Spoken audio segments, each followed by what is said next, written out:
Welcome back to the Good Music Show. This is Julius here with my co-host Danny Robbins. Hey!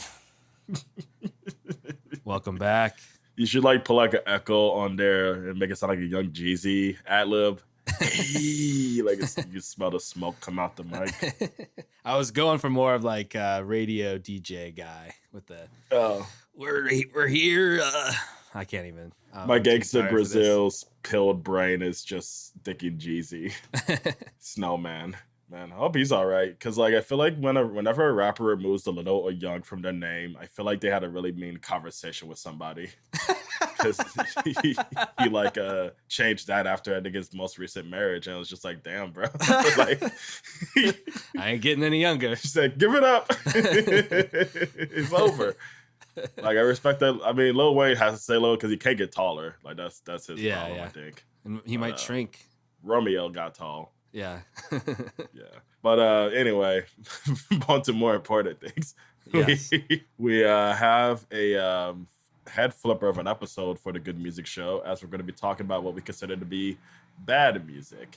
Yeah. This episode is dealing with me and Danny giving each other an album that we believe has only one good song and everything else is bad. It was a concept that I was excited about, because I thought it'd be really funny to see where we landed. But because me and Danny love music and think music is amazing, well, he can tell you his side of it. I had a very hard time genuinely finding an album that I want to bash and say only one song is good. Where I had a hard time. How about you, Danny? I didn't have that hard of a time, to be honest.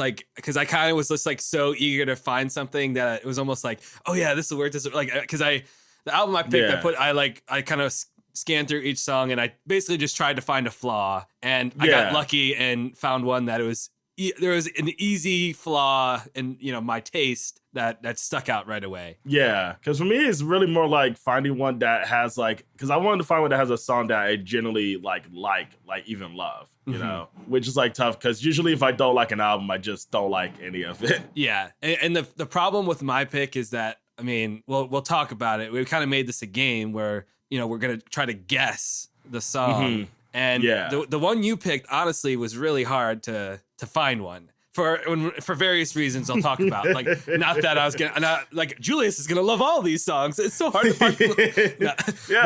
Their taste is shit. Yeah, but my one, I felt like it was an easy guess. We'll see if that's true. But yeah. Yeah, it was a kind of a thing where it's you picked an artist that is a very easy punching bag. Oh, wait, real quick. I gotta close my window because the trash can's out there. Well, trash truck is out there, whatever. Perfect timing for the garbage truck because we're talking about trash albums. Yeah. Waka. The trash truck is coming through to drop off a stinker.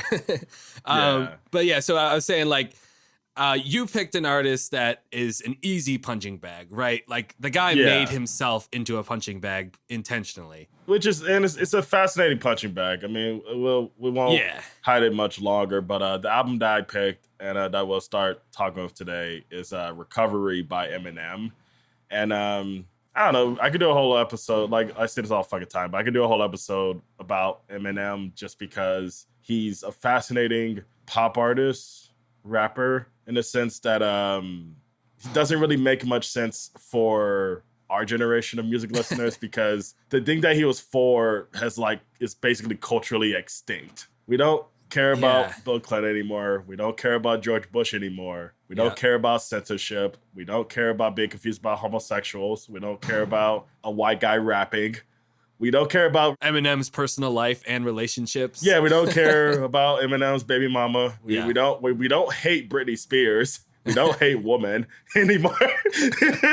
Where it's just Eminem's always kind of fascinated me in a way because he's persistent to be a popular force of nature in music and rap, despite his audience being long and gone in terms of a mainstream sense, despite still being mainstream, because I mean, it's more in the sense that I could not tell you because I'm 27. I don't think I've ever been to a party where Eminem's song has come on. And I'm sure for whoever's listening who's in their 30s or 40s can probably say they've been to one, plenty even. For me, never. And I'm not, and someone could be like, "We never been to any party." Nope. Trust me, I would love to have that. I would love to have that for myself, but no, it's. I've never heard them at a party. I never heard someone put them on at the club. I'm even trying to think of a song. I want to give them some space for. I would say I'm not a partier. I don't go to lots of parties, but I have to think that at some point going to Levels or somewhere in Carbondale, the real clubs of Carbondale, they put on like Shake That. Yeah. And I hear some maybe like Lose Yourself at clubs. No.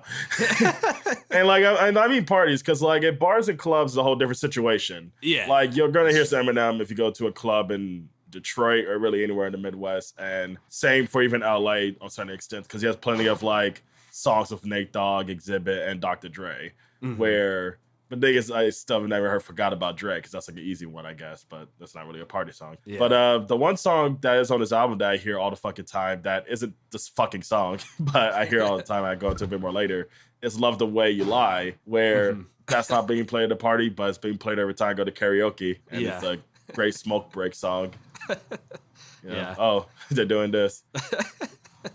You know, I stick around to see if they can hit the notes that Rihanna's hitting, but then as soon as they start rapping. So I once was there when a guy wanted to do both. Yeah. It was great. He was wearing a camo shirt, Timberlands. But anyway, the album that we're talking about today, Recovery, is Eminem's second comeback album, and the one that actually succeeded in the comeback, because for those that don't know, Eminem, very big in the late 90s, carried Generation X into wherever the fuck the 2000s was.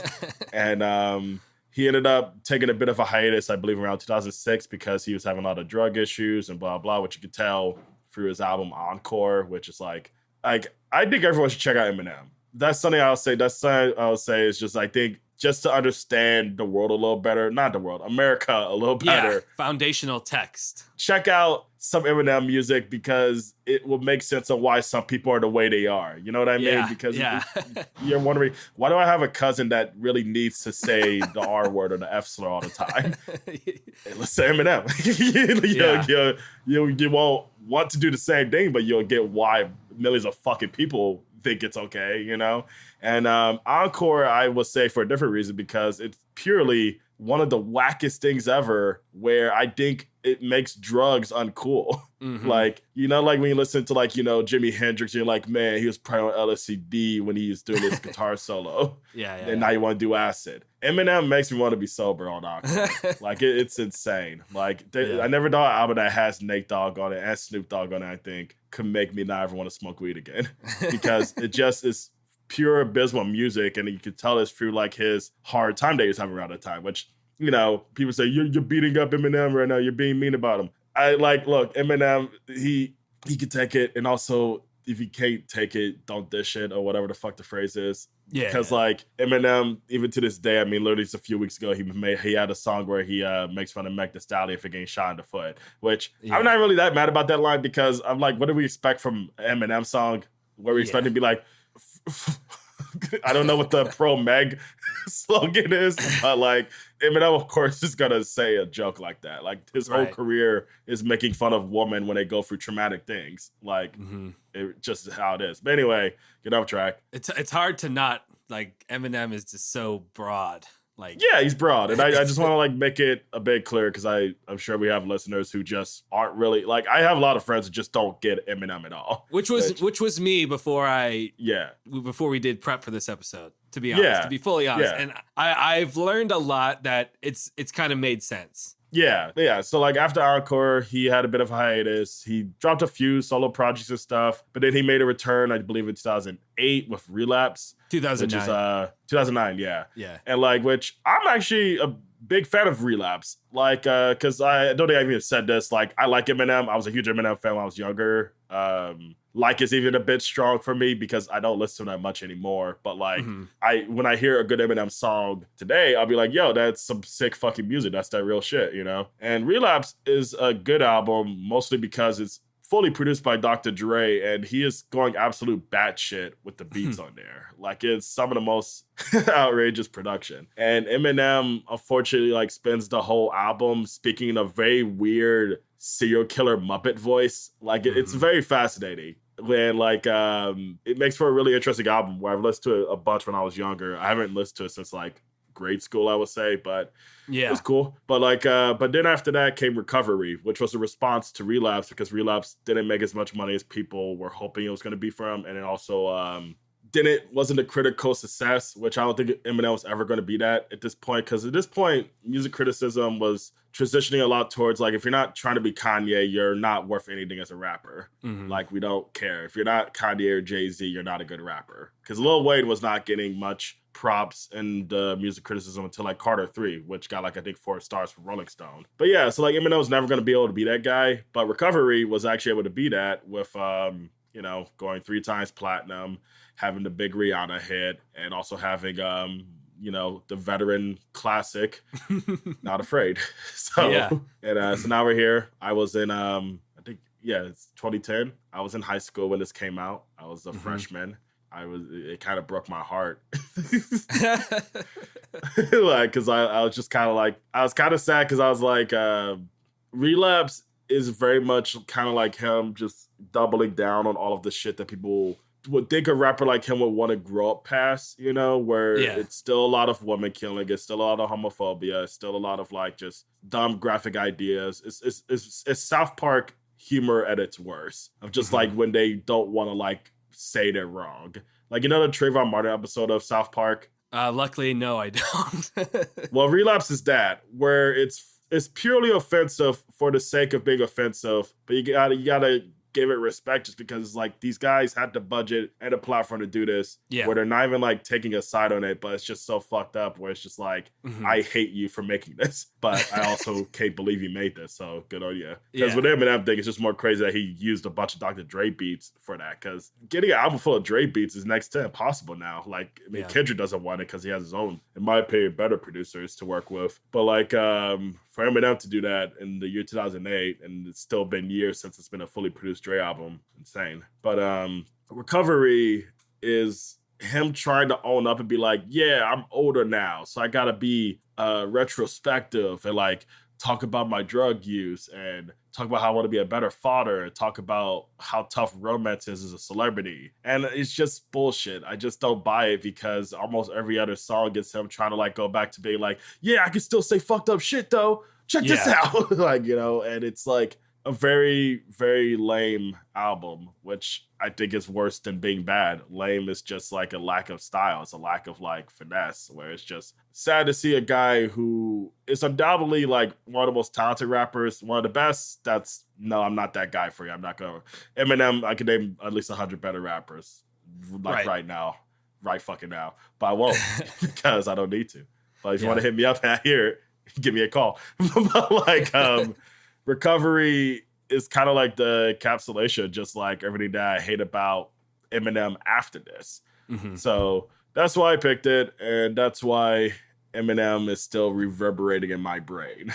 And Danny, why don't you start off on your whole experience with this album? My Eminem journey, if you will.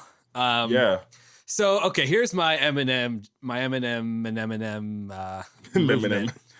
Mini-me's. Yeah. So as a kid, I had my Eminem moment where, like, it's funny that I can think of 2 songs that really stood out as songs I liked as a kid. Mockingbird, which weirdly my mom like loved that song, and she kind of like, I had a moment where my parents put me on to Eminem, which is kind of funny considering how often he talks about like he was being censored by parents that didn't want their kids to hear his music. Of course, I'm sure I got the clean versions or whatever. But yeah, that was a song that like I heard as a kid, like Mockingbird, which it's about, you know, like his daughter and stuff. And then also My Dad's Gone Crazy, which his daughter is actually on that track, which again, catchy, but like, yeah, it's like that. It's that edgy thing that like it's cute, you know, it's a nice mix of the cute and edge. I gave up on Eminem very quickly. Like it immediately became something like, oh, I'm not interested in that. And partly because it was just like against rap as a kid. But even when I got into rap, I mean, also Eminem is so memed that like, I'm not going to get into this guy. Everyone's making fun of him. So, but I kind of went on a journey between this album, the 3 songs that you picked for the good Eminem songs, which we'll talk about next episode. And I think it's just something like I also didn't grow up like liking wrestling either. Like I didn't knew nothing about it. I never got into it. But something that is critical to understanding culture, pop culture, whatever it is, music, movies, whatever, is that the concept of the heel, you have to understand that. Yeah. Because that's what Eminem is as I'm figuring this out. Like it's the scene from 8 Mile, which I never watched that movie, but I watched the rap battle scene, which also is a meme of him like raising his hands. But he literally like the climax of that scene is him listing off all his insecurities, thus giving his battle rapper nothing to say because he already said everything that you would want to insult him with. And, like, so that's what he is. Like, you have to understand that. And no, I do not like it. Like, granted, like some of the songs he has made is like interesting, funny in a way of like making fun of it. And you can't deny that, like, yeah, like a lot of the Dr. Dre beats are really cool. And he puts not on this album, by the way. I don't like any of the Dre stuff on here. Okay, well, beats here. I think it's actually just one, right? It might be just one. I think it's so bad. I think, which fitting fucking name. So like you have to approach him with that lens. He's like, as much as his personal life is invaded into his music, he is putting on a show of like, I'm saying all this stuff and you can't do anything about it. It's like it's literally why are you hitting yourself? Why are you hitting yourself? Yeah, like, because it's sort of like there's no point to critique something like South Park when that's what it's asking for. Right. Yeah, you're by insulting it, making fun of it, you're giving him what he wants, You're giving him more stuff to write about. So, and again, with his, drug addiction stuff, like, look, I try to be empathetic with everyone, and I realize people go through struggles that I'll never I would understand. But sometimes people make it hard to, give them that benefit of the doubt. Like Eminem, like he's annoying, Yeah, because I mean, that's kind of why it's funny for people to like bring up like Eminem is a survivor. He had like such a tough life. And it's just like, once again, I get that he's making a joke. He's playing a character, but like, all this shit he said about all these women who are already getting like fucked by the paparazzi, the public, opinion, news sites, TMZ. Like it's adding fuel onto a fire that doesn't need to be added on. Yeah, whereas like I'm supposed to give a shit. Like I give a shit, I come from a family that has addicts, but like, come on. Eminem's not the horse to die on when it comes to that thing. Right. Because if he is, he's the only one you really care about, which a lot of people have exceptions in that way when it comes to like people who were formerly addicts and stuff. Yeah, I mean, people are ruthless when it comes to, celebrities that are going through stuff publicly that no one would ever want to go through, and especially in public. The cutest thing is seeing Zoomers get mad at their favorite actresses or singers who vape or smoke cigarettes. Because, like, for guys, it's always just pure misogyny. It's just like, ew, she smokes, can't date that. When it's just, you jerk off to Clint Eastwood smoking a cigar. But one little lady can't have a little Marlboro. And this isn't me, because what's another people be like, oh, you're a pro smoker. No, I just let people rot if they want to rot. I look at my phone. My screen time is crazy. I'll never out myself. But I got addictions that they... right. Doing instead of my addiction, you know what I mean? But with Eminem, it's tough to really like make that a part of his journey because he wasn't as fair as he could be to his targets about their journey with that stuff. Like, he had like an artist that I think is so funny that he does this all the time is Mariah Carey. Like, why? Yeah, that's a question. Like, why Michael J. Fox too? Like, what did he ever do? But because it's literally trying to be edgy. That's what it is. That's why I ended that. Why? Because the explanation is easy. He's just being a twerp. He's being a dick. Yeah, so that's why I'm like, why should I be kind to him? Yeah, and like I think to kind of go into like because I've thought about this, like, how do I say what my issues are without just being like, Eminem sucks, just completely writing it off? Because this is, if you want to understand America, you have to listen to Eminem. Because there are, you just search Eminem guitar cover of what's the song? Won't Back Down with Pink. Go search someone trying to write their own verse. Because that's part of my research was I was trying to find like what people had to say for both of the artists we're going to talk about. Which I got a great pull quote because I searched. I couldn't really find anything that was funny enough to repeat except for this one quote from Rate Your Music. This is a review of Recovery written on October 25th, 2023. I played this album on repeat while playing Minecraft. I cannot hate this record. It's simply not in my bones. I had this on repeat while I played Minecraft on MinecraftForFree.net. Let me tell you that this is a cosmic experience the younger me will never regret. This album is fine. It's not great, but I have a soft spot for it. So this is, I just want to figure out the minds of people that like this. And, Not Afraid, you mentioned it's the Troops anthem. Like, it's so cringy, corny, everything. Yeah. To some people, this is the gospel. This is the word of Christ. It requires some PTSD and CTE to really, that's just the quickest way to enjoy it. Yeah. Some sort of fogginess from too many inhalants or something.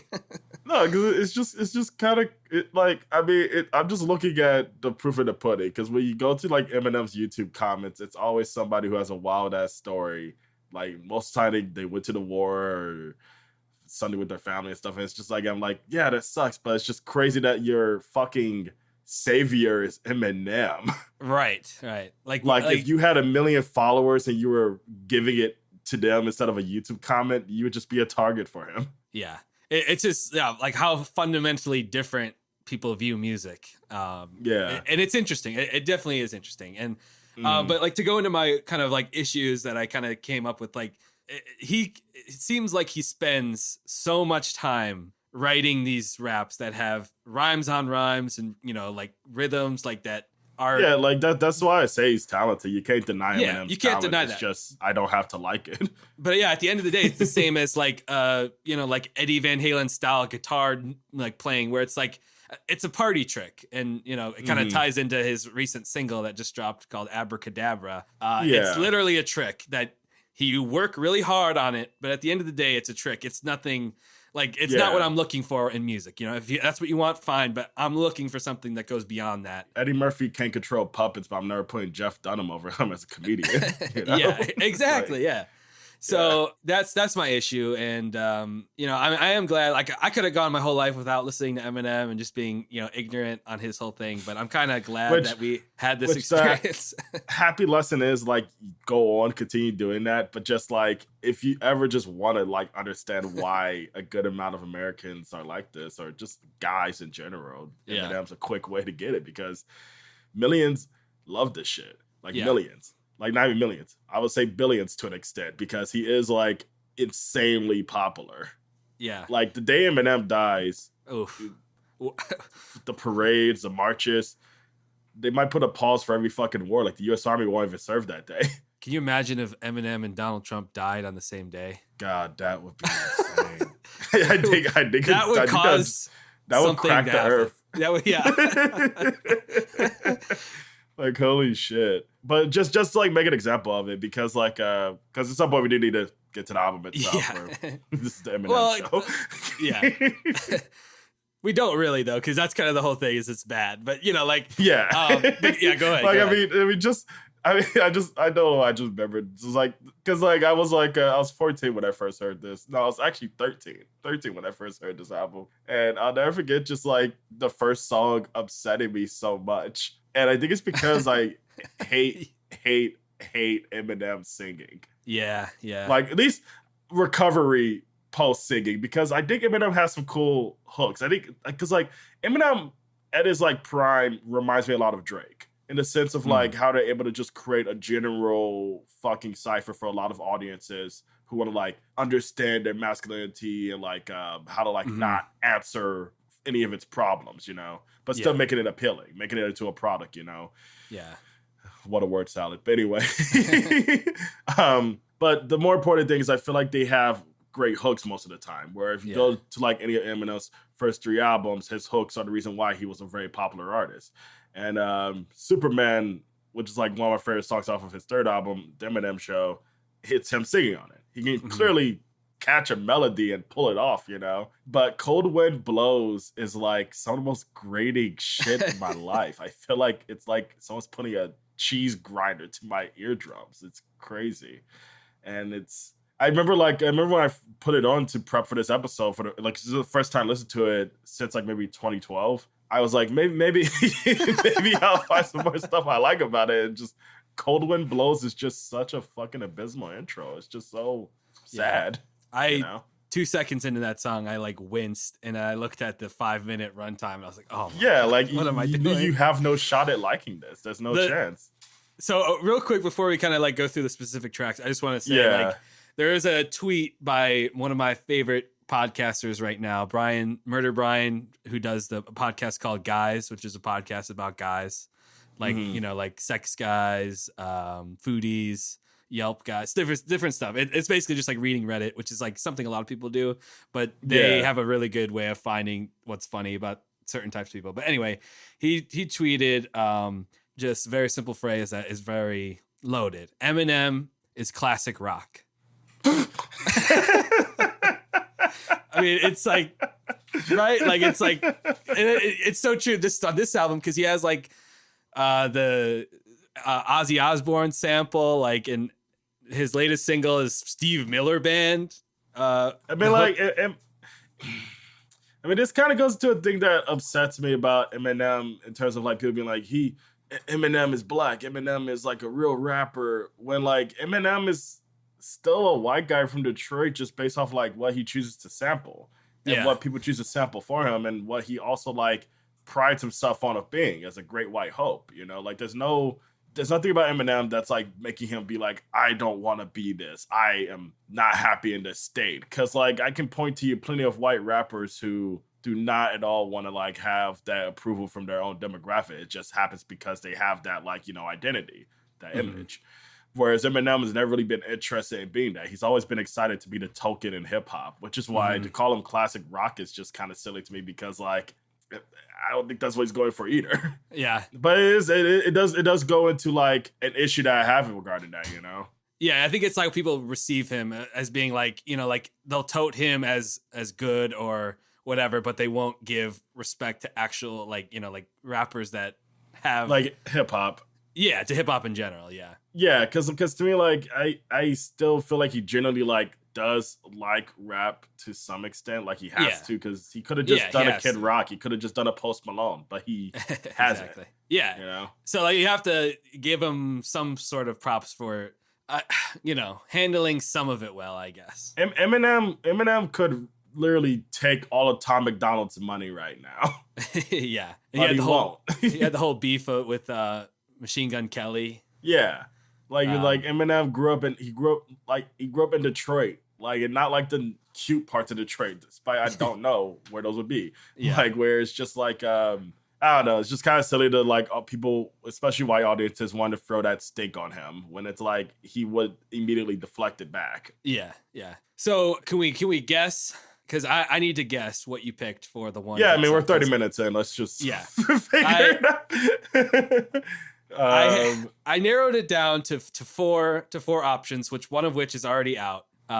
Was one of them Cold Wind Blows? No. Okay, cool. It was so bad. You already denounced so bad, so it's not that. I do like the hook on So Bad. I'll give him that. I just don't care for anything else on it. Yeah, it's like it's fine. It's like whatever.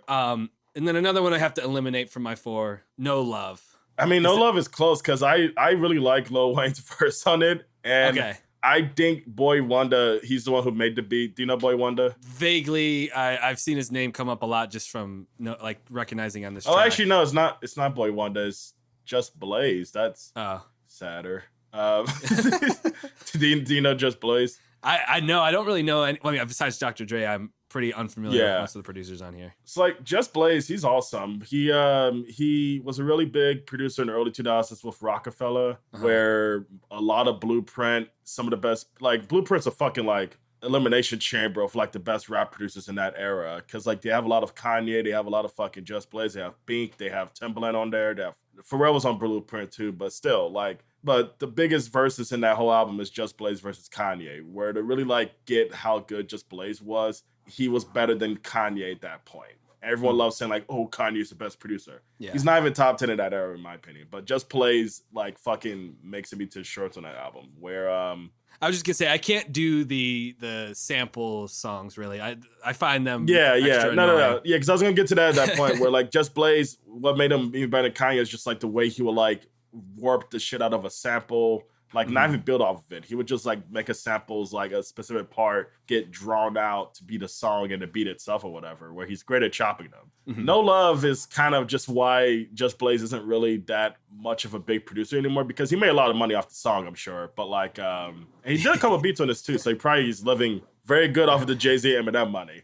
But No Love is why I'm happy he's not producing much anymore, because his beat is just like so sad, because it's a very obvious sample and it's not even like really doing much to make it like interesting beyond that. But I think Lil Wayne's doing the most he can. I think it's a pretty good Weezy verse. I didn't think it was good enough to like even like I don't think even Lil Wayne could save it for me. So, but I guess that was just my like close fourth of like the top potential choices. So then it comes down to two songs that I think, one is what I would guess is your pick, and one that would be my pick as far as like what I would pick for the one good song. And the one that I would actually I'll do the one that I think is yours first, and it's because you said that you actually kind of like Abracadabra. Do I need to edit that out? What's Abracadabra again? That's the new single. I know that's Houdini. Well, yeah, the chorus is Abracadabra, but yeah, Houdini. I think I called it Abracadabra earlier, but yeah, Houdini. You said you kind of liked it. So yeah, kind of is doing a lot for me there. Okay. And it's really because I don't know, I just like Slim Shady songs. That's really all it is. I mean, it's funny in a way. Like, it says it all is the line how he says, I hit a kid with a participation trophy. A participation trophy is a punchline that is as old as the 90s, and he's still using it. Yeah. Which in a way is like kind of funny, because I'm assuming he knows what he's doing by saying that. Like, you could assume that he doesn't, and he thinks it's actually a good burn or whatever. But I think he knows he's an old man at this point. Is what he's saying. Kind of like includes the music video, because there's some bits in the video that really cracks me the fuck up. Yeah, where he has this Pete Davidson at the end, which usually I don't find Pete Davidson funny at all, but like he says, "Oh, I give you a ride." He's like just crashing into these cars, full blown speeding. That image literally kills me. Where I find it funny. Is it a good song? I don't know. No, it's probably not. Yeah, the video's funny though. The funny with the video. Yeah. He had some things that landed humor, and again, it's like it's either he's in on the joke or he's not. Either way, I'm laughing at him. Yeah. But so based on you saying you kind of like that, Untitled would be my guess for what you picked. No. Nah. Okay. Untitled is cool though. Like, I mean, I don't hate Untitled, but I also don't really remember it, despite I was just literally listening to it. It's just because it's punchline on punchline. So that's the reason why I guess. I'm not really I'm a punchline rapper guy, but not really for Eminem. Eminem at this point, his punchlines are so bad. Yeah, they can be really bad. Yeah. So bad that it's so good. Or whatever that hook the song is.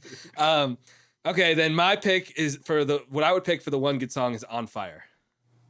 Okay, no, so I got completely wrong. Okay, so I'm really curious what you picked. And the reason why I say On Fire is it's mainly because it kind of reminded me of Supreme Clientele. It had that kind of like a similar beat, that like choral. And I thought the raps in it were like less, I say less offensive, like not that I'm offended, but like offensively in your face, annoying, twerpy kind of offensive, that's why I would pick that one. That's the one I could be like, okay, I could listen to this. But I like the beat on Fire a lot. Like that's one of my favorite beats on the album. It's Denon Porter, who like is a former member of Eminem's band D12, which people are like, they're not his band. He was just in the band. Shut up. Like, rest in peace, Proof. And I don't know if anyone else has passed away in the Long Being. Proof is a great battle rapper, by the way. I haven't had a chance to check out his music, but great battle rapper.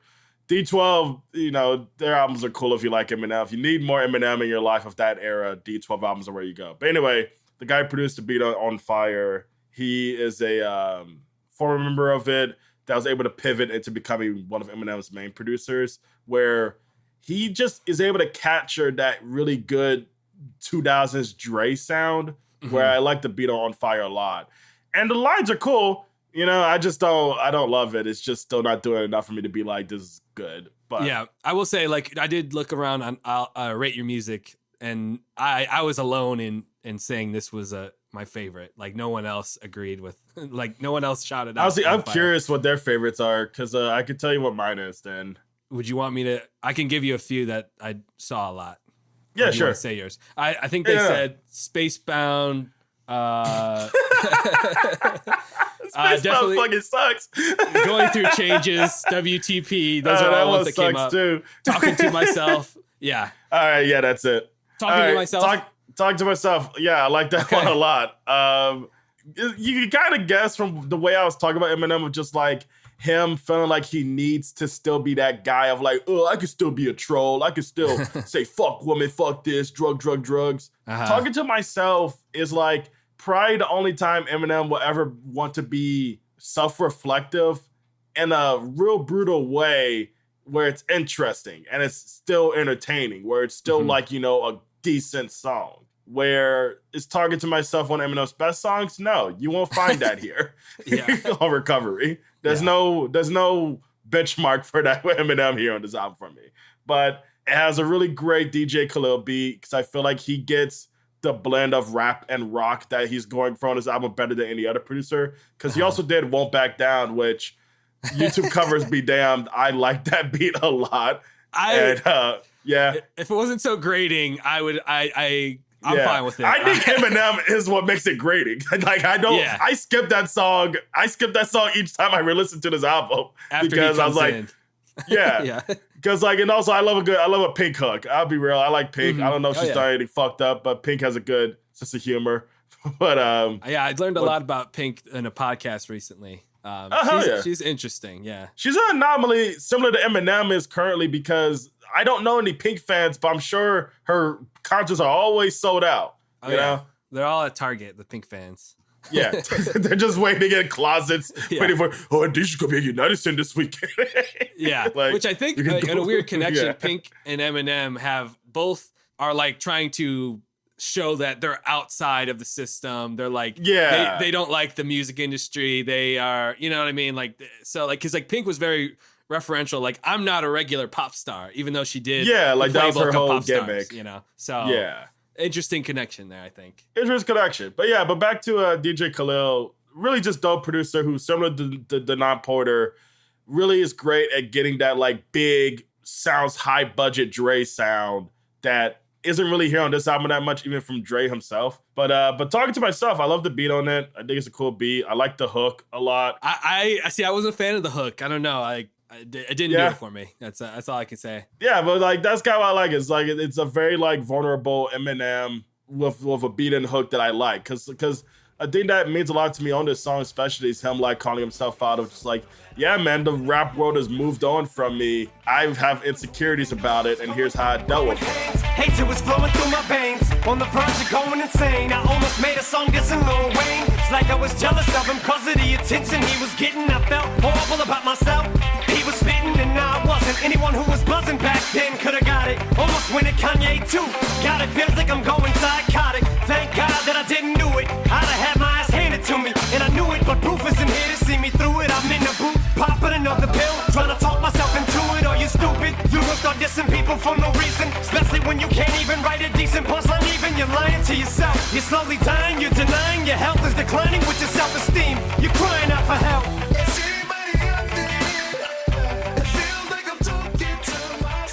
Because like Eminem, he's a very strong storytelling rapper where I feel like, because I don't know how much that he listened to prep for this, but like he is like up there with like Biggie in terms of like be able to like captivate and find like details to make you want to keep waiting for the next line of like how to pace a story, you know?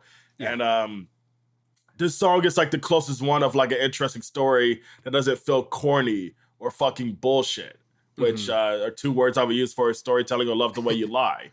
And I love the personal raps, you know? So yeah, that's why Talking to Myself is the one I say is the one good song here. I guess, you know, it could have been my preconceived notions about Eminem because I just put this album on first and then from there, that's where I kind of like, I tried some other stuff, and I re-listened to the songs that I heard as a kid, and then I listened to his biggest songs, like like his whatever's on his like top, like the This Is Eminem playlist or whatever, and just to kind of get a sense, like, and I totally get why people like Eminem because of what you just said about how like you're wondering what is he gonna do next, because he's clearly spent a lot of time writing out his verse. If your taste is built around shock value, which a lot of people's taste is, and you don't have any boundaries for that shock value, you're going to become a fan of someone like Eminem. And also if you don't like good music production, because every beat after this album was fucking terrible. So and then, but that's where I differ, I guess, with you. Like, maybe if I was more accepting of Eminem on the first listen, I would have responded differently, because I was like, please stop talking about yourself. Please stop reminding us that your last 2 albums sucked, in your opinion. Like, I don't care. Like do something else. Like, and that's why I was viewing the album when I first listened to it. So yeah, and that makes a lot of sense, because like for me, I think about this song of how much it made me feel good in high school having to hear this album, because like I said, I didn't like this album at all, because it was like, it felt like a complete distance from all the stuff I liked about Eminem when I was at that age. Whereas talking to myself felt like an explanation of like, hey, little Julius, here's why the album sucks. Enjoy this. He just wasn't ready to admit that this one does too. Yeah, because that's the thing that's so funny, is he talks a lot on this album about how much he doesn't like Relapse, because he's embarrassed by it like not being the big hit that he thought it was going to be. Which also, I showed this to Alona, which I don't know if Danny is this online brain, but like Trisha Paytas is in the music video for the lead single of Relapse. I just always think that's a really fun fact. We made it. Well, no, we made you. Yeah, yes, Trisha Paytas there playing Jessica Simpson. It's really funny because it's just like I remember seeing that video on MTV because it was like a big deal. It's like, Eminem's back. Turn your TV on. And like I remember just even saying, I saw her, like, I was like, I think I was 11 when that video came out. I was like, this lady is definitely not going to become one of the most confusing icons in internet memes ever, where people can't reference Queen Elizabeth or royalty family dying without referencing her having a child. Trisha Paytas is a very interesting wormhole in the internet, so I'll just leave it at that. She was the first on an Eminem video. But he hates Relapse all over this album, which is just funny because this album made me like Relapse even more, which if someone wants to call me a moron for liking Relapse, that's fine. It's not really a good album, but it has such great production. It's such intricate fucking rapping that I like it for what it is. Because like when this is the comeback album that worked, that proves my fucking point, because I don't think he's made a good album since this. Like, it's been fucked. Actually, I'm wrong. There's one album that's good, that's half good because of him. Bad Meets Evil. It's a duo album that no one knows anymore that he did with Royce da 5'9", who is another great punchline rapper from Detroit, who he had beef with in the 2000s because it was some petty rap shit. I don't even fucking remember. But like they ended up reuniting to do a Bad Meets Evil album where it's just them trading raps over a bunch of cool beats. It's honestly the last Eminem tape that I could say I liked front to back, where like each song is like cool. And a lot of it's because Royce da 5'9" is a really entertaining rapper. Like he's able to do what Eminem does that comes off as grating but make it sound cool, because Royce has a way fucking better voice and delivery and control of the mic than Eminem does. Because Eminem, it just sounds like the guy who's doing the party trick just doesn't know when to go home. Like the party's been over, buddy, which is what Won't Back Down feels like for him vocally. Talking to Myself is the one. And Danny, I'm not surprised you couldn't guess it, because it only really makes sense in the context that I'm talking about why I would like this song. Yeah, well, good. You made it hard for me, so congrats to you. The ones I picked, I was like, okay, this one aspect sets it apart from the others. But yeah, they all make sense. I do like digs about all of those songs. So you were close, but no sugar shot. What do you think of Love the Way You Lie? I wrote down a few thoughts before I listened to the album to kind of think, okay, what's the answer going to be? And I thought like maybe the rest is so bad that the only good thing about it is Rihanna. But to me, like even Rihanna's hook, it's not that great. Like it's literally like just feels copied and pasted in between verses. I mean, because one of the more annoying things with a song like this is when the hook, like you said, does just sound copy and paste, because I fucking love it when a song is aware of like how to make a hook build on itself or change as the song is going on, like building momentum in that way. Exactly, yeah. And I knew that like the song was from the perspective of a, you know, like abusive relationship. And I knew that it was like kind of critiquing it, and you know, that's what it is, but it was just like something like, I don't want to listen to this. Like, and that's kind of how I feel about a lot of Eminem music. Like, I don't want to hear him talking about that. You know, like I would much I don't know why, but because this is a very huge single where I don't know why all the music listeners that year were living in trailer parks, but that's really the only place where this is like a classic, in my opinion. I don't really get why this was the big hit it was. Outside of Rihanna, that's really the only thing that makes sense. Just because every time when Eminem's verse ends, it feels like the song is like, whew, all right, we're back here now. Thank God. like the song is fucking relieved to be done with whatever rapping he's doing at that point. Because it just makes whatever this story it's supposed to be just very like underwhelming and just like uninteresting. Because it's vague. Yeah. And the music video is just not fun to watch either. Yeah. I'm kind of like jokingly saying I would rather just be ignorant of domestic violence issues than listen to this. But like he's not doing it any favors. Like, it's like there's like this business that is near my house. They have a sign that's like, stop domestic violence. And that's what this song is to me. It's just a sign that says stop domestic violence. And like, that's the depth of the message of it, you know? Yeah, where I feel bad for anyone who this song was the catalyst for you to be able to like get out of that terrible relationship. Like, I don't mean to like fuck up your superhero, you know, but it's just no. It makes me uncomfortable. I don't know what to say other than that. Yeah, no, I feel you. I feel you completely. But I was just curious because, you know, I was just shit talking the whole thing, and I want to see what you think of the big hit. Because the other big hit, I'm assuming we both fucking both love it. Oh yeah, Not Afraid. Yeah, we both take a stand. Yeah, everybody. We joined hand in hand. No, but that one is hard. I mean, like, I wish I had like a webcam. I wish I was like, because I mean, everyone's recording themselves reacting to everything now. I wish I could have seen my face, 13-year-old Julius, listening to the Not Afraid video, because it was after Relapse, and he was like, yeah, I mean, Relapse was trash. My next album's gonna be great. And, you know, I was a kid who liked Relapse. So I was like, oh, boy, this is gonna be amazing. This is gonna be even better. Not Afraid. I was literally in denial for like all the months between Not Afraid coming out and the album coming out, being like, the album won't be this. Like, I remember I was confused as shit. I was so confused. I was like, this is a joke, right? But no, this is what Eminem is now. He is the Not Afraid rapper. Quit playing with the scissors and shit and cut the crap. It's so bad. That's an awfully hot coffee pot. Should I dump it on Donald Trump? Probably not. I'm willing to even say 70% of his fan base is so pissed that he doesn't like Trump. Like 70% of his active fan base. Yeah.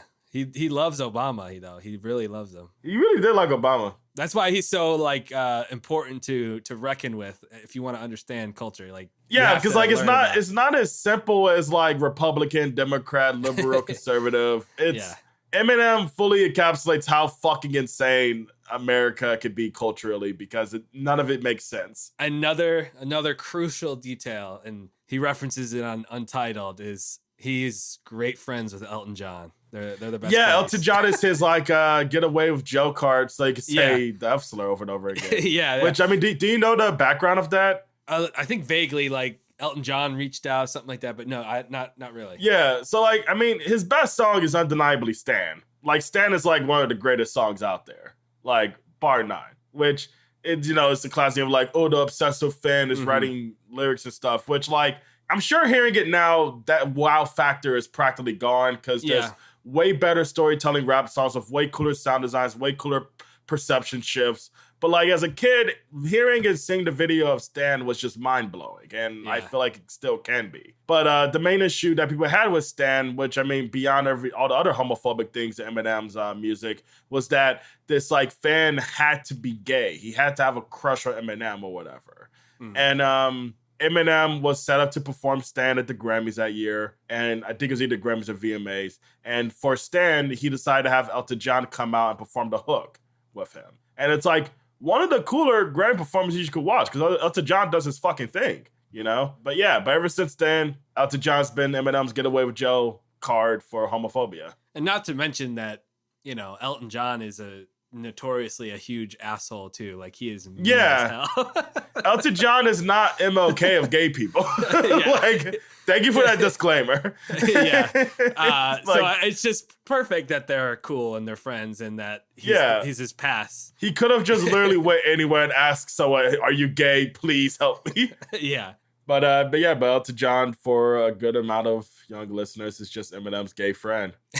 Yeah, it really sucks because like I was revisiting his stuff like sometime last year. He has some fucking bangers. Yeah, for sure. I'll say if you don't like Elton John because he's mean and we're gonna cancel him for being mean, look up Yola's cover of Goodbye Yellow Brick Road, which is a super... She has a cover of that? Yes, it's awesome. Oh my God, hell yeah. I'm going to pick that immediately. Shout out her. She's great. Yeah. The most outdated thing I kind of want your take on, because did you hear the last bonus track, Session 1? No, I didn't hear either of them. What I think is funny about this track is that it features Slaughterhouse, and Slaughterhouse was once a like real hip hop super group where like these guys are supposed to be like, yo, we're bringing rap back. We're making it about guns and punchlines and not knowing how to feel about women.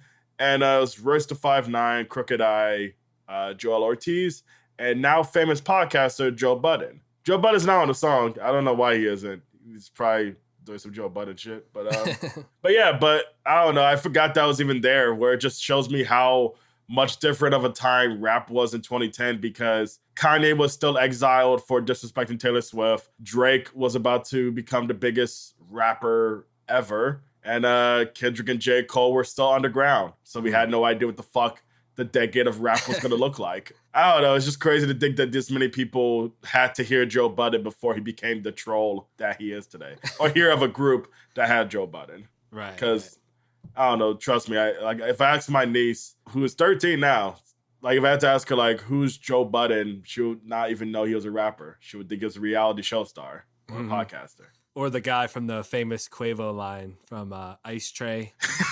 I forget about his beef with Migos all the time. It's fresh on my mind because they talked about it. I just listened to the Drink Champs episode with Quavo and Takeoff. Yeah. And he asked him about that. Apparently they had smoothed it over with Joe Budden at first, but they got their shot in with that line. That line is insane. But anyway, I think we could be done with recovery and move on to Danny's pick, which is Southern Comfort by Conway Twitty. Conway Twitty. We got to take a trip to Twitty City, which was a real Twitty place. City. That Conway... Wait, did he actually have a Twitty City? He had a Twitty City. If you don't know, like, I don't know if this is how well known this is, but if you don't know Conway Twitty, you either know him through Family Guy or now you will know that Righteous Gemstones, he is the inspiration for Danny McBride's Jesse Gemstone look. The gray sideburns. That makes so much sense. Yeah, that's where he got that look. The gray sideburns is Conway Twitty was rocking those. I can't believe I didn't realize that. And then another side note, there's a lot of country music references in that show because Danny McBride, he's from the South, so he knows his stuff and he has a lot of cool. And there's a lot of great country music in the show. Yeah, exactly. Well, like music that's country, because I don't want to be like, I know great country music, but the music that I hear in the show. No, there's a lot of cool tracks that even I'm not aware of that.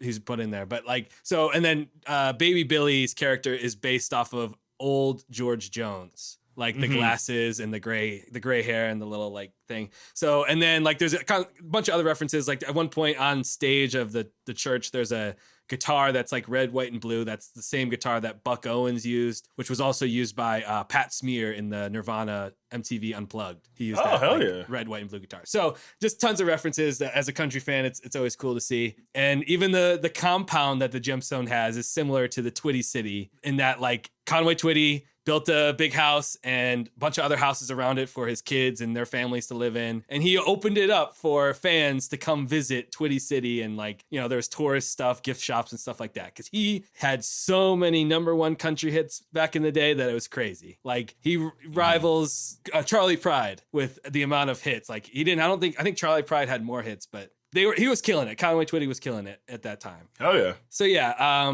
this album, which by the way, just a quick side note, I mentioned that Eminem, I have a connection to my mom. There's an even bigger connection with Conway Twitty to my mother-in-law, who is a huge Conway Twitty fan. And the bringing him up on an episode of one good song, the rest bad is like almost going to get me in trouble. But I do have a lot of love to say about Conway Twitty. So just keep that in mind. We're going to be trashing this album, but I love him a lot. So it's just, it's honestly a matter of like, this album just pales in comparison to his best stuff. Mm-hmm. Southern Comfort came out in 1982. Yeah. What's funny is it's very hard to find. Well, not hard. I just have to type his name every time I need to search this album.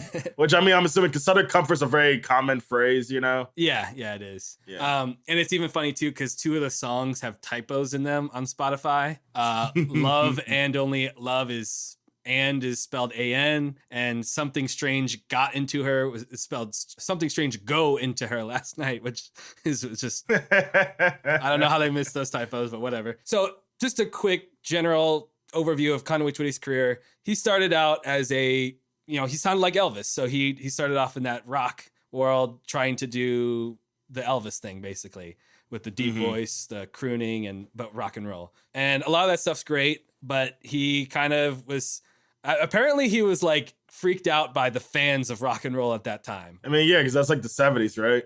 Earlier than that, like 50s. Oh, shit. Yeah, like I don't know what the hell's up with them around then. They were. It was the Elvis the Pelvis era of like. Oh, so like girls fainting and freaking out. Yeah. So I think he got a little like spooked by that, and he wanted to transition into country. And the producer that helped him do that extremely well was Owen Bradley, who is the pioneer of the Nashville sound, which, funny enough, the Nashville Sound turned into a minor league baseball team called the Nashville Sounds, and Conway Twitty bought that team at some point. Oh, shit. Anyway, so the Nashville Sound, people talk about it all the time, but really what it refers to is the advancement of technology of recording and using different tricks. And Owen Bradley was really smart and knew how to record when you were, at that time, like recording was either the biggest of the big or it was like you're trying to figure it out. But he came up with all these new techniques, and he built a studio called the Quonset Hut in Nashville, and then later he built his own studio called the Bradley Barn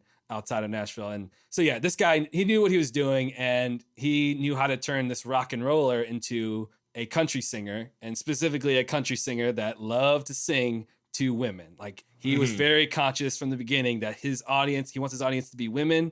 He wants to speak to them because not too many other people were speaking to them in ways that they wanted to hear. So a lot of his songs was, about sex and cheating and stuff like this, which it's surprising that he didn't have that many controversies. He seemed like a pretty straight edge guy. The only really thing that comes up in his controversy page is like how his kids fought over his estate.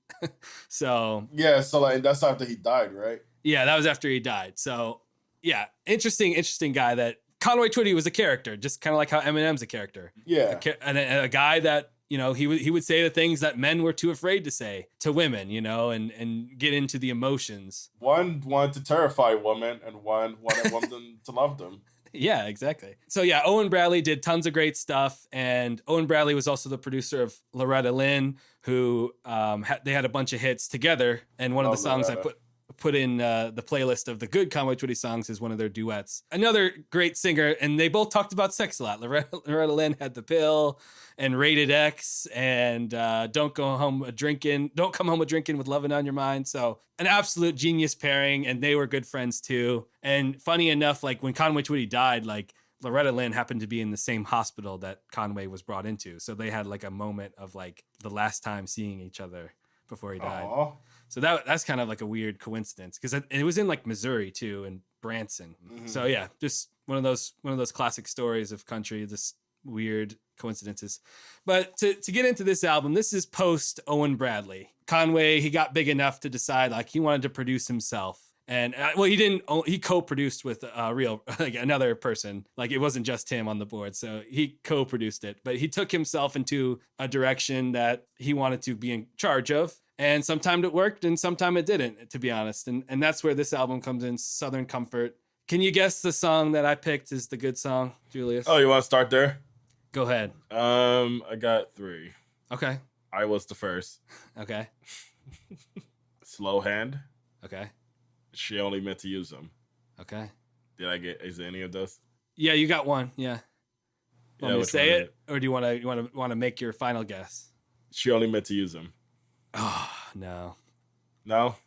Although that song is funny, it's got to be Slow Hand. Thing is, what's funny is as soon as the fucking album came on, I was like, it's Slow Hand. Yeah, that's because I was. This is a decent song. This is the hit. This is his last gold record. Because like, what's funny is like, as the album goes on, it's just like, oh yeah, this is definitely Slow Hand. Yeah, I mean, I could see why you picked those. I mean, because I was the first is more of a joke. I think I was the first is very just fucking. Yeah, I'm sure like there's hundreds of country artists who made that song better. No, they probably didn't do it because this is not good enough. I was the first. Yeah, I feel like I've heard that kind of style before, like that like story. I mean, he's done. There's definitely songs that are like that, but it's kind of like even at that point, it was probably overdone or like like just speaking generally, like he's done a song like in that vein, but better. Like it is kind of like a braggadocious thing. It's kind of funny, but like. Mm-hmm. It's by if someone made I Was the First about my girl, I would drop Not Like Us 6 hours after. Yeah, I was gonna say like this guy's like talking about body counts. He's like Andrew Tate over here, literally. So that's why I definitely wouldn't pick that. I think there's like a lot of like when you think of a great Conway Twitty song, he is the most confident man in the world, and that is even enhanced by looking at a picture of him. Because definitely. To go back into my mother-in-law, like it's the voice that everyone found his voice to be the most sexy thing in the world at the time. And I personally think he looks a little goofy. I mean, who am I to talk? I think I look goofy, but like I don't understand him as when you look at a picture of him. I don't understand the whole. I mean, it's kind of like something that one of my favorite like things that Twitter does, because once again, Twitter's not the world, but it's a weird representation of it to an extent. Is guys always get confused when women are like Tony Soprano is hot. Because even when I was like a teenager watching Sopranos for the first time, I used to be like just confused, like, oh, this guy is chubby, he breathes heavily, he's balding, but here he is with these models that he can't help but his wife with all the time. Yeah, his therapist even like gets not a crush on him at some point, but she's fucking dreaming about it. Yeah. Where I was even confused at the point, like, oh, Tony Soprano's supposed to be hot. I never really thought about it. It reminds me of that, where it's just like there's just some kind of man that like women are like, that's the one, and you're like, him? It's the confidence, right? Like, and that's what I love about Conway Twitty, that it's not really on this song. Like, it's on Slow Hand, but it's not on the rest of the album. That confidence, that riz, if you will. Yeah, and I find it interesting that like a lot of like men in pop culture don't really get that like levity, even similar to women. In terms of attractiveness, just like they're not allowed to like be attractive in ways that aren't about the physical. Yeah, because personality is key to everything. If you don't like the person you're dating, then why the hell are you dating them?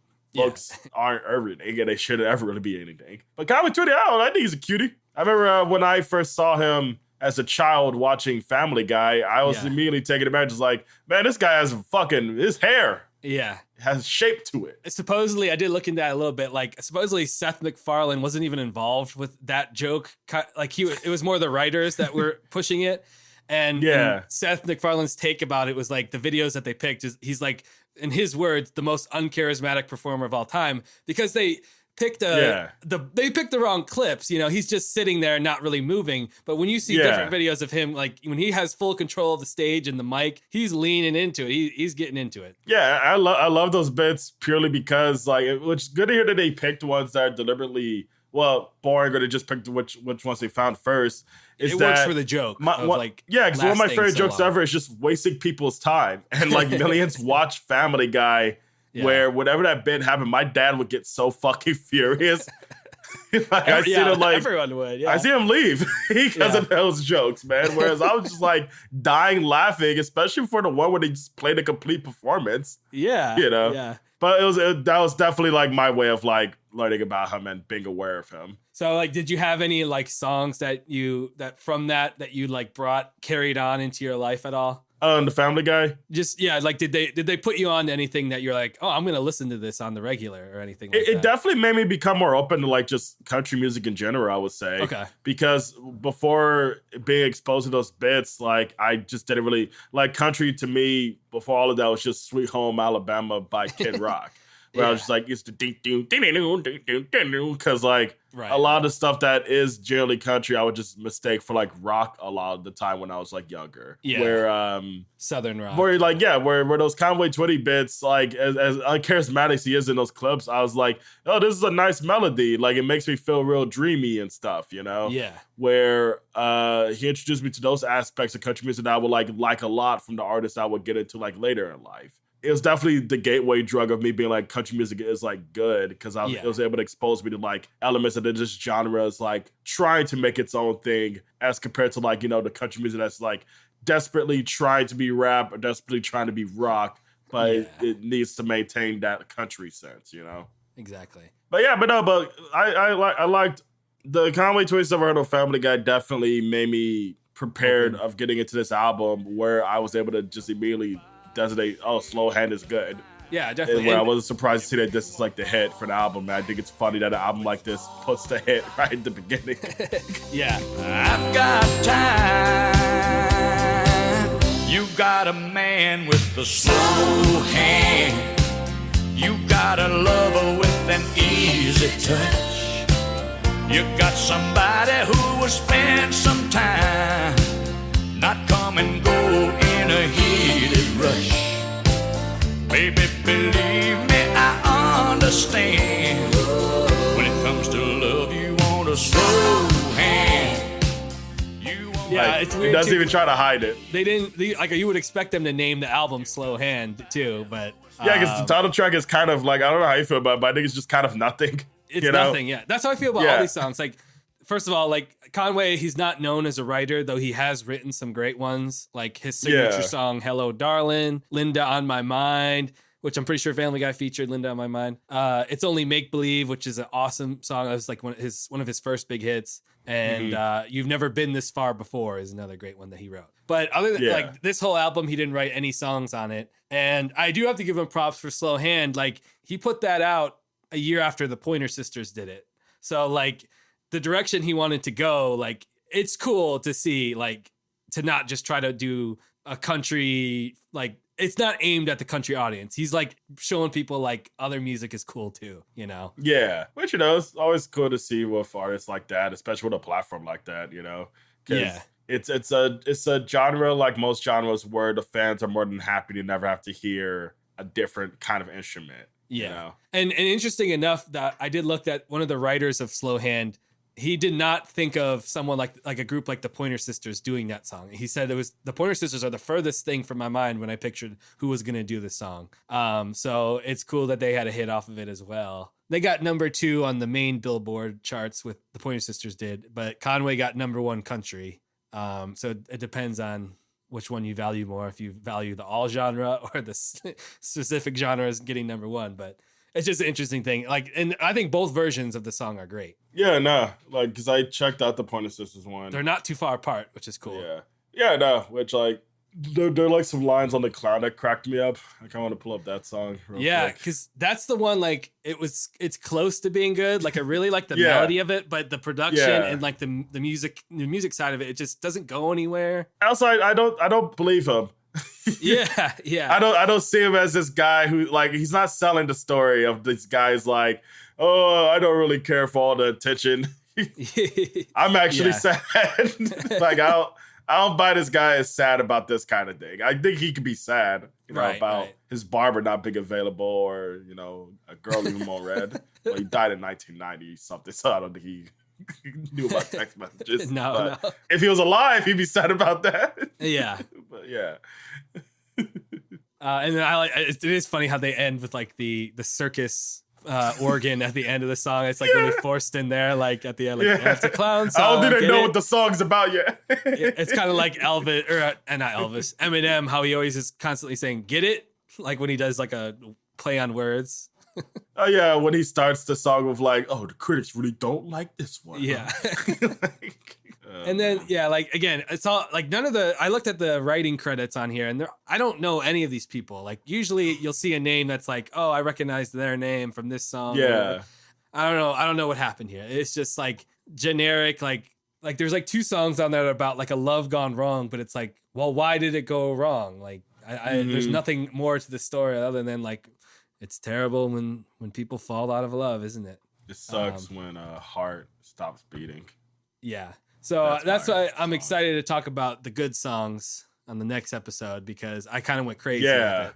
Because I really like, I get why, fucking Danny, as usual, I'll say, this amount of songs, and we agreed to just, I think I don't know if we started at 1 or just 3, but Danny, Danny went away and gave me 6, which I was like, fine, because my thing was more like, I don't think I could figure out 6 good Eminem songs right now that I want to talk about. Yeah, we had totally different approaches to the artists we pick. Yeah, which, I mean, I'm glad he picked 6, because it makes me want to check out, it makes me want to do little Julius a favor from the past and get into some more Conway Twitty, because I liked a lot of what's in there, which we'll get into in the next episode. Yeah. But yeah, the rest of Southern Comfort, I have to say it's lacking, and his voice isn't as good as it was. It's a little, he doesn't bring that power, that honestly, energy. I went straight to that playlist from Southern Comfort. It was insane to hear the difference of his vocals. Yeah, and I the thing is, even I think he has stuff later than this album that his voice is better, but I think it was just an off day when he was recording these songs or something. I don't know what was going on, but there's no energy. I'm not saying that it gets downhill from here. There's points where it gets better after this, but it's just something about this one. I don't know. Yeah, because I was curious. I just checked myself. I was curious to see how many more albums he made after this one, and to see if the success ever came back for him. But it seems like based on the charts, not really. Yeah, not commercial success. Wasn't a lot of that. I can't say the albums after this, if they're any good. I'm sure there's good stuff on them. I don't know. I think he lost a lot when he got rid of Owen Bradley as a producer, because that guy was a genius.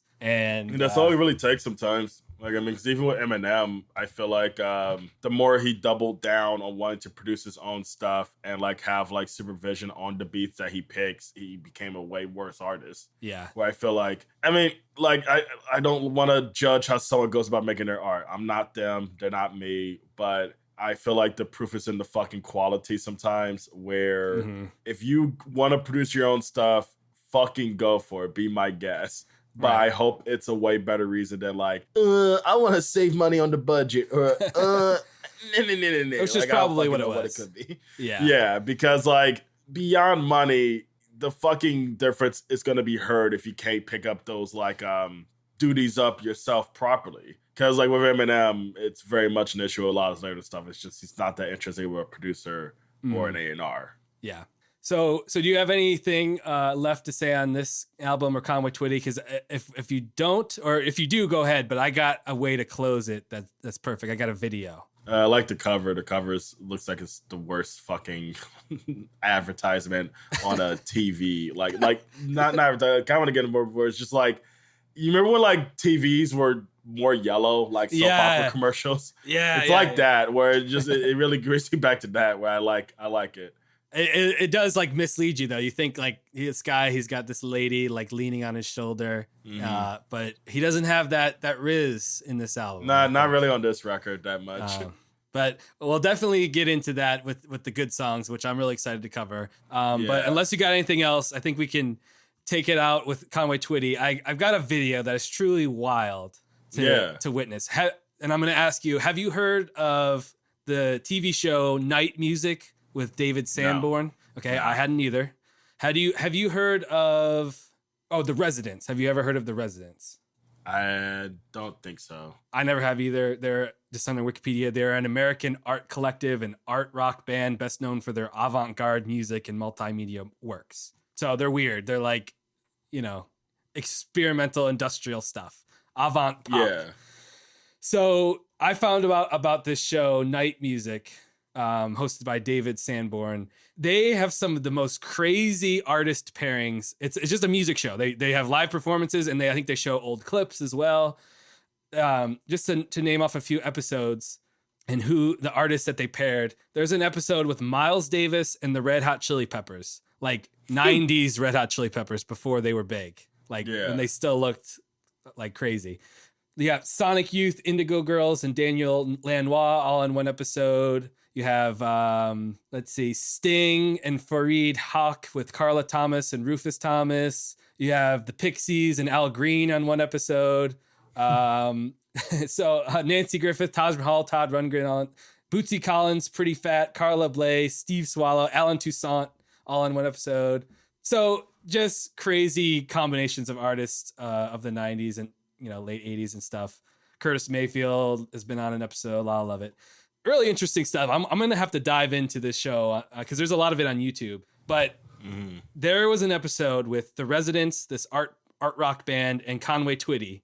And so The Residents, Conway Twitty performed his first hit, Only Make Believe. This was in 1990, 2 years before his death. Conway Twitty performs his song, Only Make Believe. Then The Residents perform. And then at the end of the show, to close out, with The Residents still on stage, Conway Twitty comes out to perform this like bluesy rock song called When You're Cool, The Sun Shines All the Time. And as soon as I share this with you, you're going to realize why I had to show it, because it is awesome to witness. And we can just kind of watch it with the volume on low and just give our thoughts. So right away, you got your guys on stage with eyeballs.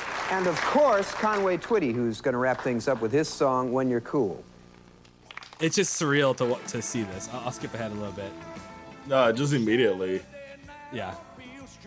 So this is like the credits are going to roll in a minute. But it's just a bunch of guys jamming and Conway Twitty singing, and behind him is men dressed up as eyeballs and a skull. Yeah. And he just gives it all. He doesn't question it. Also, because he brought up the Righteous Gemstones thing, it's kind of breaking my brain how much he looks like an older Danny McBride. Yeah, I mean, like even the gray sideburns, it's crazy. I think it's just cool that he pulled that as like, this is the guy I want to look like. Yeah, it fits the character perfectly. Where I think Danny McBride doesn't get enough props on using costumes and hair to like designate how a character is supposed to be taken. Yeah. And it's purely masterful in how he does it in Righteous Gemstones. Like all those characters needed each haircut, especially the one with Workaholics. Yeah. Adam Devine, yeah. Yeah, no. It's all, his comedy is fucking dense and how he pulls it off. But this is like a very fucked up visual. I don't understand how this happened. Yeah, this just makes me want to watch this show, like go through the YouTube archives or whatever. It feels like every band member here met today. Be some wraparounds, where both day and night, just my side, polarized, the future is looking bright. I'm beginning to see the good side. I just saw the second percussionist. So I guess David Sanborn, he was in like, he guessed it, or he like sat in with David Letterman's band a lot, and he was in the SNL band at some point in like the 70s, 80s. Yeah. So, and he also co-hosted with Jules Holland. Do you know who that is? No. I remember like I watched Jules Holland, like he had a show where it was just music performances. He's like a British guy. He seems cool. Late Night with Jules Holland, I think was the show, and there's a ton of cool stuff on there that you would like too. There's like a lot of cool bands that they featured. Oh yeah. But yeah, so I definitely got to check out this with David Sanborn. I think they changed the name. It used to be called Sunday Night. Then it became Michelob Presents Night Music. I will say with the return to cable that's happening with all these like Hulu and HBO Max deals that they have for streaming now, I hope somehow we can bring back this realm of like weird live broadcasting. Yeah, there's totally because there's really no room for no streaming. Like, I mean, I guess the equivalent is just Twitch streams, but no Twitcher is ever gonna let a musician just take over for a second. At least not that way. Because a new story that annoys the shit out of me as a millennial is because I feel like I'm at the edge of millennials who just doesn't get Twitch. Like I will never become that person who's like, yeah, I gotta watch this guy play Elden Ring for 30 hours. Like, no, I'm not. I will never be that person. And there's something wrong with being that person. That's where it becomes a bit of boomerism. But I get annoyed when I see a streamer say like, yeah, man, Uzi Vert is hanging out with me, or Offset is hanging out with me today. And it's not them performing, it's just them sitting staring at the comments and just talking. Yeah. And I'm not saying musicians need to, fucking pick up that guitar and perform right now. But it's just kind of weird that like we don't have that at all, because like artists will rather go on a Twitch stream, do nothing, and get paid a lot for nothing than going on like a night show like that and, you know, doing their thing with a cool setup. Just jamming with the house band, you know? Yeah, you know, because like I think that shit is so cool. There's nothing like that anymore, especially for like rap, because I mean, the worst example recently is this terrible streamer, Aiden Ross. He invited Playboy Cardi onto his stream and supposedly gave him $1 million in a bag on the stream to hang out. He didn't interview him. He didn't talk to him about the album. He didn't preview any tracks. All he did was dance to a song that he released on Instagram. And not even dance, just stood in the corner, hunching his shoulders back and forth, and gave him $1 million on the stream. Oh my gosh. Yeah, like we'll never be able to get to anything like this ever again at this point, because artists can get paid millions to not even perform, you know, to come onto like a live thing. I mean, I would just settle for like somehow like someone out there like starts whether it's Twitch channel or if it's like, because like Roku has like technically live TV where it's like the Deal or No Deal channel where it's just Deal or No Deal reruns. So someone out there like we needs to get popping so it can get the funding or whatever. But like someone that could just, the only work they do is finding these old shows like this that are just wild and just like airing them. Maybe throw in some Mr. Rogers too. Like that would be cool. Yeah, because like it'll make people be like, yo, this is cool. We should do this again, you know? Right. But it's like, carefully curated of just like these random music moments that are just wild. Yeah. Because I do want to acknowledge that like night shows still exist. Like people going to Tonight Show, people going this and that. But like not anymore to the extent where someone's like, yo, you got to check out Chapel Roan on Fallon. Because like it's Tiny Desk that carries that, you know, because realm it's now. changing the format. But I feel like the formats that are popular are so fucking boring that like these guys had eyeballs with hats. Tiny Desk, I'm staring at the same set of books they have for the last decade. Yeah, that's true. For its like stage direction, you know, where we gotta figure it out, because leaving it to the YouTube channels isn't enough. Yeah. Like I'm even trying to think of the last artist who I discovered through a late night performance. I think it was maybe Future Islands, and that was maybe a decade ago now. Yeah, like his performance on Letterman. Conan. Yeah, it's Letterman. Yeah. We need more, like just once a year at the Grammys is not enough for music moments where we're taking the different genres and colliding. Like we need Future to perform with Fiona Apple. Yes. we need as many Wu-Tang members as possible to rock with Sturgill Simpson. Yeah, let's get it. Do something like that, like something that'll just, I mean, that's not even a creative example because I'm on the spot, but like there's people out there with creative minds. We need more music moments. Like of the person behind or the night music show is Hal Wilner. So yeah, Hal Wilner, he's known for like putting together these really cool and creative tribute albums.